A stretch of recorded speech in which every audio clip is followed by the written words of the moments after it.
What is popping, y'all? Happy Saturday. Good morning. What's good? It's good to see everybody on. Shout out DMM, always showing up strong. Shout out ATX. Shout out all the peeps, PC in the cut too. Quit playing with her. But it's good to see y'all. I'm excited to wrap this book up and actually discuss chapters 14 and 15 of Don't Drop the Mic with TD Jakes. And prepare for our next week's discussion of the newer book, The Power of Awareness, which I'm super excited about. But these chapters I thought was a great way to kind of put a bow tie on it. And in that, being mindful of the process when it comes down to following the recipes. So, chapter 14 was known as the ingredients, and then chapter 15 was known as the taste. And I thought, I don't know, I've never really like heard about speech being broken up in these three type of areas, and it was just a cool perspective to really dive into. So that being said, y'all know the vibes. There's not that many people on today, so we can keep this as short or as long as you guys want. Um, I started off last week, or I don't know who started off last week. I don't think it was me. But if anybody wants to grab the mic and not drop it, the floor is yours. I'll go. Shout out you. Appreciate you. Yeah. Go ahead. Mhm. Yeah, Ariana. So, chapter 15, the taste, there was like multiple things that I wanted to talk about, but right now when I was going over my notes, there's just one particular section I want to talk about. So, towards the end, when he starts to talk about enhancing your recipe, he says, first Bishop articulated his overall sermon preparation method as study yourself full, think yourself clear, pray yourself hot, and let yourself go. And so whenever I heard that, I was like, I really resonated with it because that's kind of the process that I go through now whenever I do like put together my lessons or my talks. And so in the beginning, when he talks about study yourself full, and I've read this in multiple other speaking books about just and getting more information than you need on the subject at hand. So like continuously like listening to different kinds of audiobooks from over the same subject from different people, from different mentors, and just hearing the same thing over and over again in different ways um, is just a really good way to like, prepare yourself for a lesson or for a talk. And so that's one of the things that I practice like now. And so whenever he said that, it was really validating and it made me feel good about Where's that at, continuing to girl? do that. That was on page 389, enhancing your recipe, the bottom.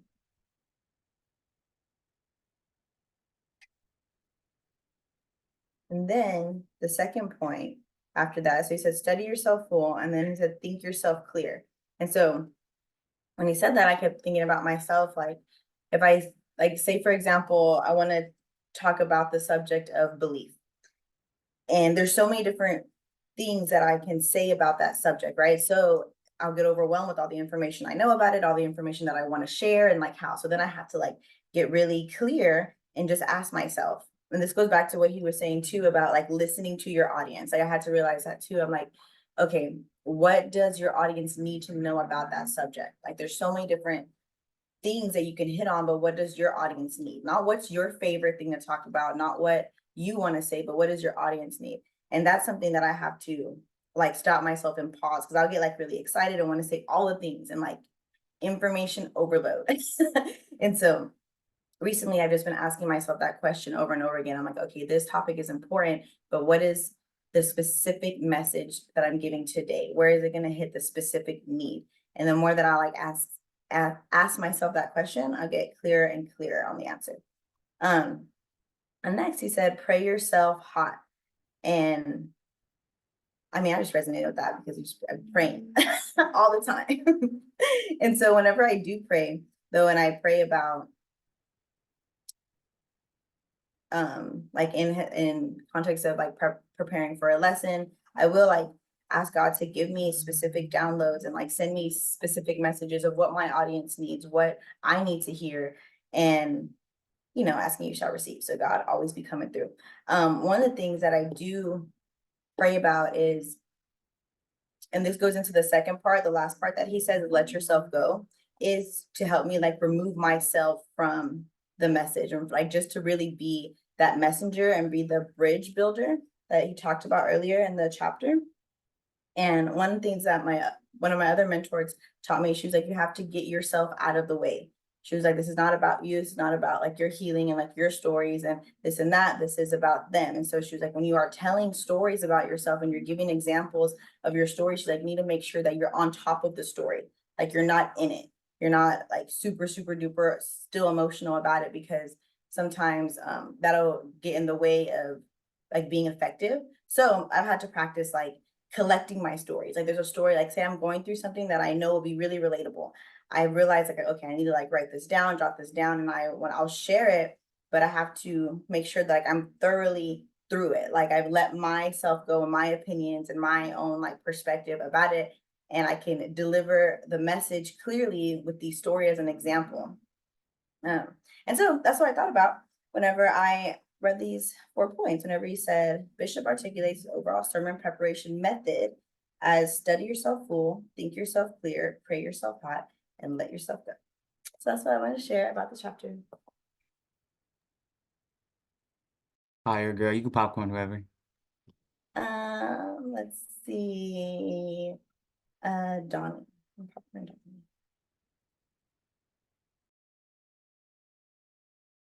The Don, you at the shower, bro? Yeah, Go on ahead, big what's dog. poppin', y'all? Happy Saturday. Much love, blessings. Good to see everybody. It's a lot more than what I initially saw, just 4. But love to see it, love to see it. I think they did a great job in wrapping this book up, um, especially leading up to the end in the most recent chapters that we've read. Simply just diving into effectively communicating your what you're trying to say, um, for who it is that you're speaking to, in order for them to understand it and perceive it. And so, with the last 2 chapters, just seeing how with the red or the ingredients, it plays a huge part in what we read last week in the recipe, and what it is that you put in the recipe, and the things that you put in and you take out of the recipe to portray your message in order for the individual that you're speaking to or our audience to receive it, leads into the last chapter of the taste, and is exactly how it is that they perceive it and receive the message that you're communicating. And I just love how it is that the book in order, because like I said in the beginning, or going throughout to get to this point, really just understanding who it is that we're speaking to, how it is to speak to them, and what ways to communicate your message in order for them to receive it. And so that's the biggest thing that I realized as I was finishing up and seeing. I was like, yo, they did an amazing job wrapping this thing up. So I'm excited because it's definitely something that consciously and unconsciously I had done and could definitely do better. So definitely working on my communicating skills and seeing the growth of that through reading these books and having these breakthroughs and realizations of what it is that the message in these books are given on how to effectively communicate. So this video, I am going to pass this to my boy Austin Aberly.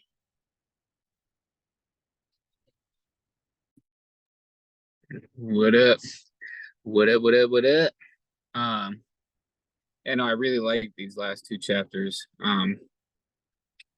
I let me see here, pull up my notes real fast. So honestly, I just like chapter 14. I liked how he started out the chapter with the quote. He said, "Ingredients for a great sermon come from what the recipe requires as well as what you decide to add or subtract." So, I don't know. You can't, for me, you can't really make the recipe the way it's supposed to if you don't have the right ingredients. So, and to what Donnie just said, um, as far as relating it to when you communicate with other people, um, different people require different ingredients. You're not going to use the same sermon as he would say, or the same speech, or the same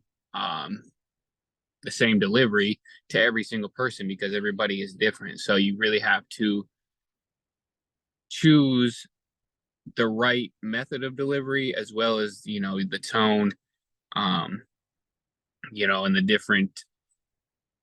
the way that you're going to convey it to every single different person that you talk to. So let me see here, sorry, gotta go back to my notes again. And then, sorry, some reason I remember chapter 15 more than I remember chapter 14, but then I don't know, there's just, I have a lot of notes on 15 too, so that might be it. Let's see here, sorry, trying to find my place.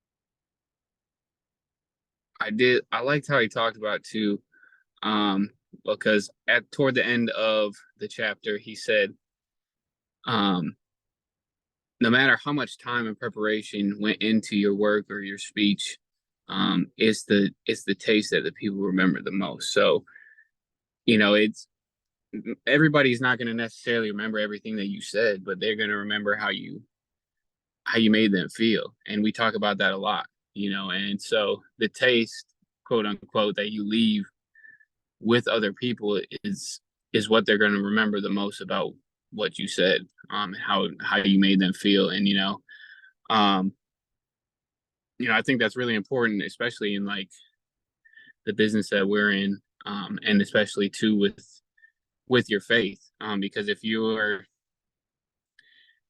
telling people one thing, as far as like how you believe in God, this and that, whatever, and then you walk a different way, they're gonna and they're gonna remember exactly what it is that you're doing versus what you said. So I think that a lot is, and then relating it back to the business side of things, you can,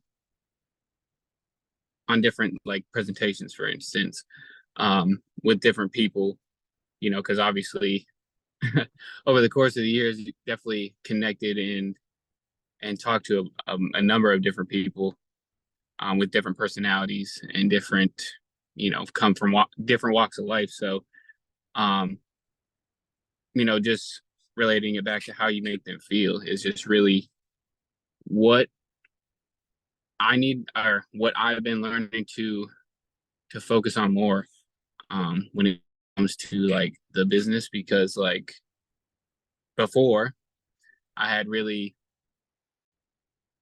just been focused on the information, like getting the information out there and trying to really like relay it to them to, I don't know, just to get the presentation over with, kind of thing. But now that I've kind of grown in the process, it's really just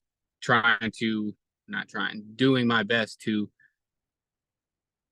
convey the information and what it is that we got going on by making them feel the way that I feel about it, you know what I mean? And relaying that excitement and, energy, as we know, is transferable. So, just really leaving that quote unquote taste in their mouth of like, hey, this is like something that is really cool and can really change my life type thing. But there was another thing too that he said in this chapter that I really liked.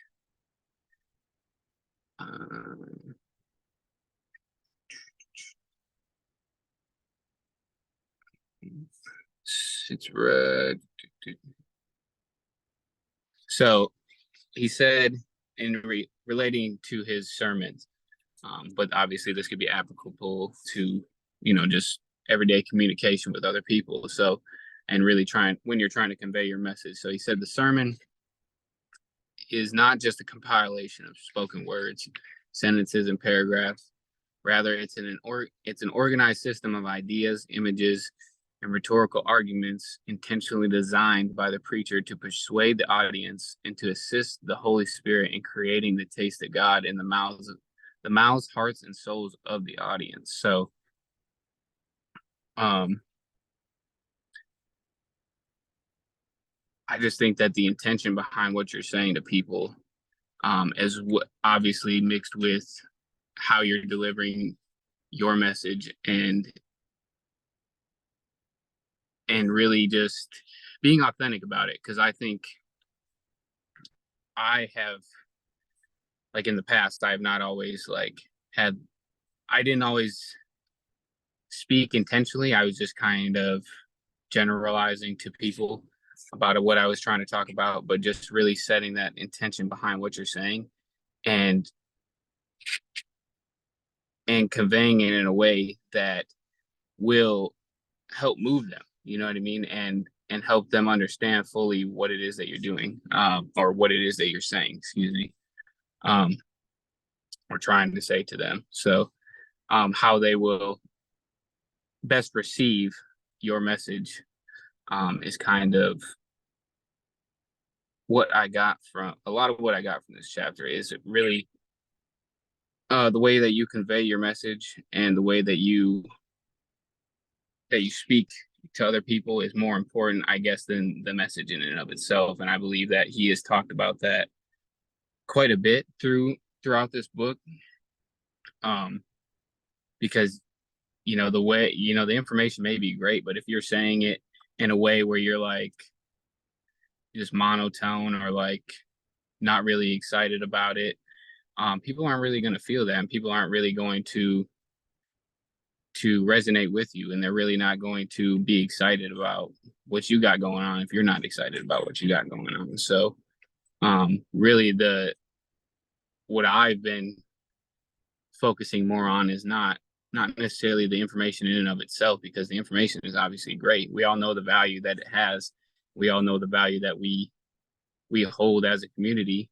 But being able to effectively leave the other person that you're talking to, or people that you're talking to, with that feeling or that quote unquote taste,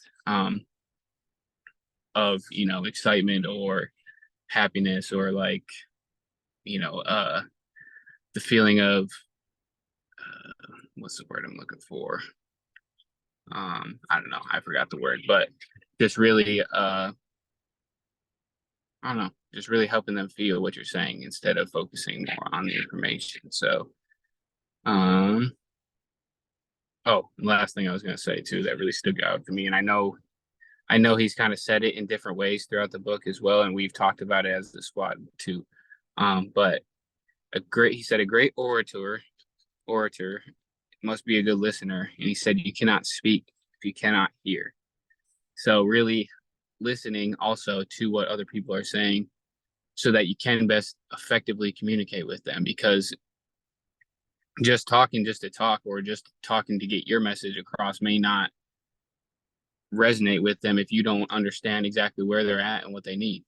And I know for a fact that we've talked about that quite a bit, as a squad. So anyway, I appreciate y'all. And Kels, if you're available, I don't know if you're able to. No? Okay. Go ahead, Marky. Mark. I'm sorry, let me Boy, take that I'm real just quick because I'm about kidding. to be I'm at my just kidding, niece's man. soccer game. Yes, Oh, sir. Can you hear me? Can you hear me okay Yeah, or you're no? good. Yeah, you're good. Can y'all hear me okay or am I tripping? Yeah, you're good. Oh, okay, bet. Well, that's gonna be a weird moment on the recording. What's up, y'all? Happy Saturday. Oh, Travis. Honestly, Austin, you hit on the biggest point that I wanted to make. It was essentially how he was chopping it up about like you can't be a good speaker if you're not a good listener. And yes, like listening to your audience and listening to those that you're speaking with, either on a one-on-one basis or on a small group setting kind of basis, but also like listening to those who have the life that you want and like listening to those that are actually skilled speakers help you become a better speaker. If I don't know, from the time I've met Kelsey and Austin, I've definitely heard their communication skills be improved, and they were already efficient when I first like got connected with them.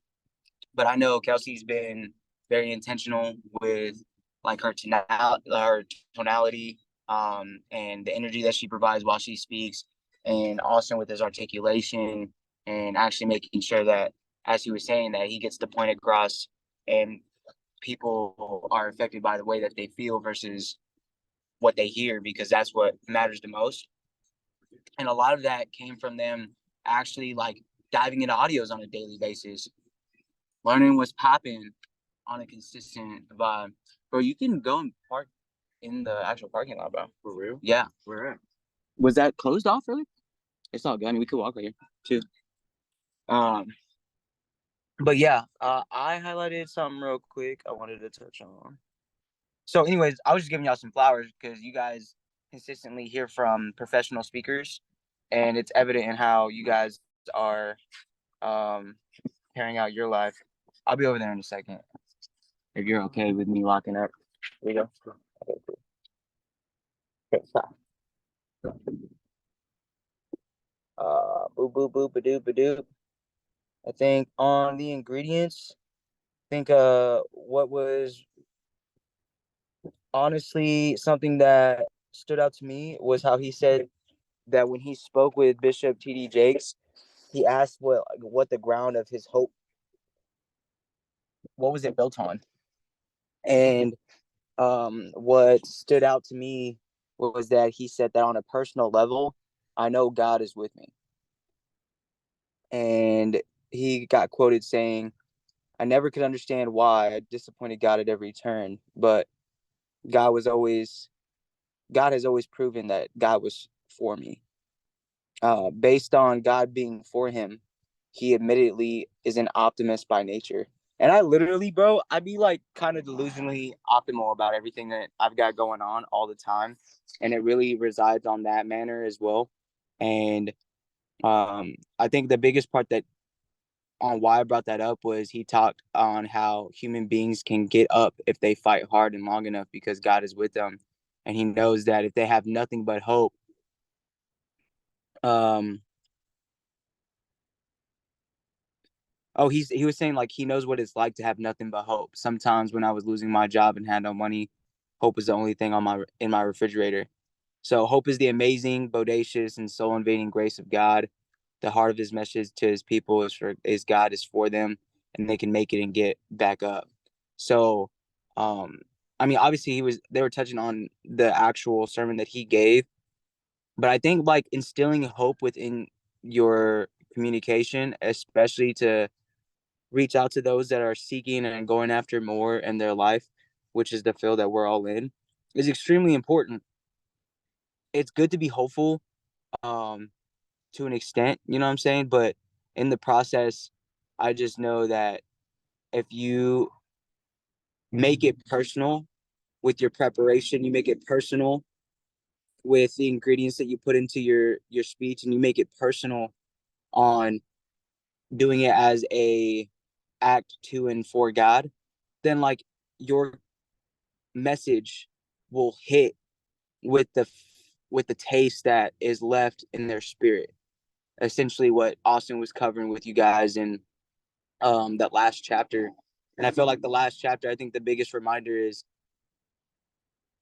like, I remember some of the most amazing meals of my life.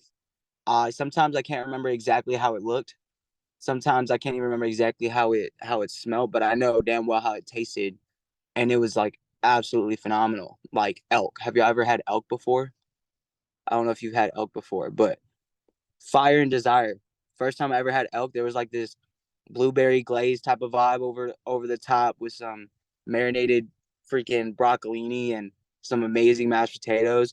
And it's easily one of the best red meat cuts I've ever tasted ever. I don't remember the entirety of the plate, but I remember how it tasted. And I think that's what he just wanted y'all to like really grasp to wrap it all up, is that there are recipes to follow, there are ingredients that make it better, and then the taste is what makes it matter. And as we go and apply like the concepts from the book, I think it's just very important that we remain positive and we remain optimistic over our situations, so that I just know that like great leaders are great communicators, and for that to be evident in our life, we gotta be able to maintain our ability to communicate in an effective manner, to be positive, and go through the difficulties that we're all gonna face inevitably today, tomorrow, or in a week, or have already faced. And that's what allows for communication to be so powerful, and why leadership and communication is easily the highest paid profession on the planet, because it's valuable. You know what I'm saying? It helps a lot of people. And as we all step into this space, like, I just want to remind everybody like the purpose behind the communication, and it's truly to help others. It's not to literally just have your story be told. That's a part of it. It's not just to convey a certain lesson or a principle. Those are a part of it, but it's really to impact people. It's to help people grow and develop into the person that they're called to be, and to do what it is that they want to truly do with their lives. So with that, much love, y'all. I appreciate everybody's insight. I wanted to keep it short, simple, and sweet today. And Kelsey, you got it, girl. I appreciate you letting me steal your mic. I'm just gonna pass that thing back to you. No, you're good, bro. Yo, Marcus, when you walk over here, sorry, Kels. When you walk You're over good. here, back left from where you're walking. I see you. I see you. Cool. Yeah. I was gonna say something, but Austin, like, I feel like he was in my brain with these two chapters, because he hit on a bunch of things that kind of stuck out to me as well. 14, after you kind of compile, what you are wanting to speak about, finding those ingredients that fit well. And I think Amber kind of touched on it as well. There might be things that you like to talk about, and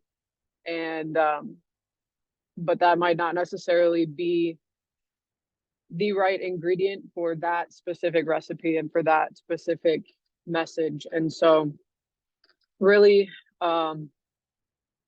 taking the time and being intentional with the sorry, I'm just out here driving. I gotta figure out how to get back home. But being intentional with the message that you're preparing, and finding what fits, what doesn't fit in this particular situation. And in chapter 15, the biggest thing that stuck out to me as well was, listening before speaking, and knowing that, everybody has,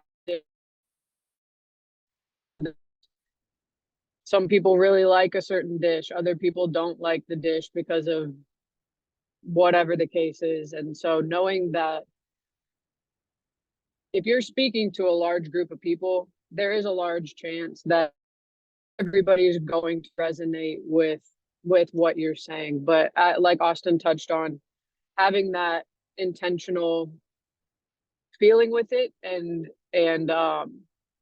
really aiming to leave people with that good taste in their mouth, because like Marcus said, I mean, you don't remember how the person made your favorite meal, but you know that it tasted pretty damn good. And so yeah, a lot of people kind of touched on a lot of stuff I was going to talk about as well. So I'm going to keep mine super short. I'm driving on some back roads right now, heading back home. But I think DeAndrew, Tia, y'all are still to go. So if either of you want to take that thing, DeAndrew, Tia. I don't know if Mikkel's over there with Tia as well. I believe Mikhail is helping somebody move, so he's currently driving a U-Haul. I don't know if he's gonna hop back on here in a sec. But yeah, D or Tia, if y'all can share.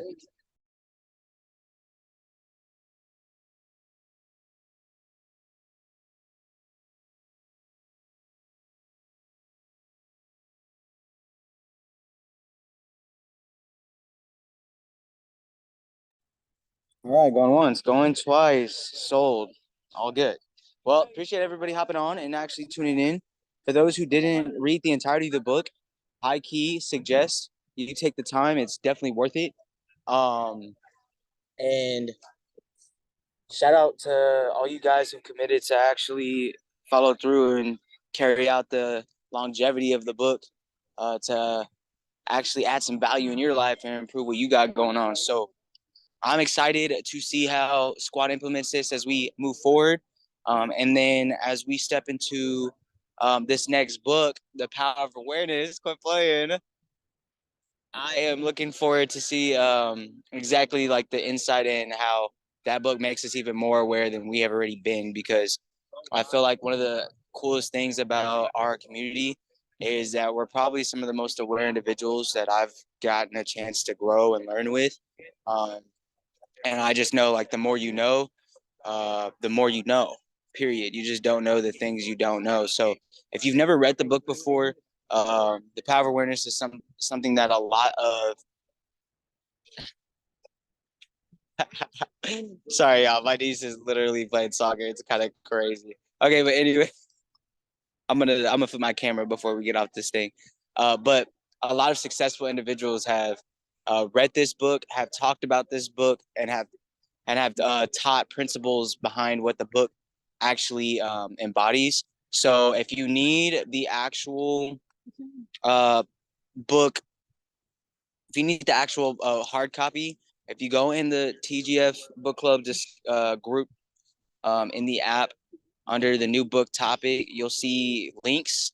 Everything in there is free except for the hard copy. So I found a free audio. It's also in the updated library if you want the ebook of it.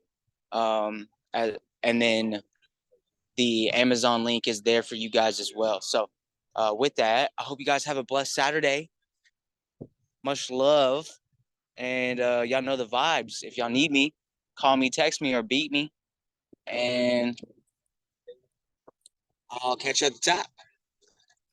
The bottom's way too crowded. Hold on, wait 1 second. Let me show y'all. Look at her, bro. Crazy. Look, she's about to.